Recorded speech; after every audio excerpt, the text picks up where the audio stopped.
problem versus symptom and how we can use dermal fillers to address laxity in the skin. One of the most common areas that I hear clients complain about is their nasolabial fold. This is a symptom. The problem is the mid-face loss that we had just spoken about a moment ago. When we lose that mid-facial fat or volume, this area gets heavy and descends. The symptom is the nasolabial fold.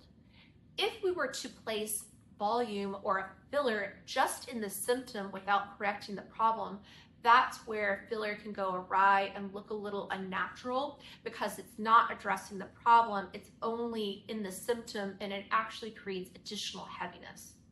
The first place I place filler when I'm thinking about doing an 8-point lift is the specific areas that client has had volume loss.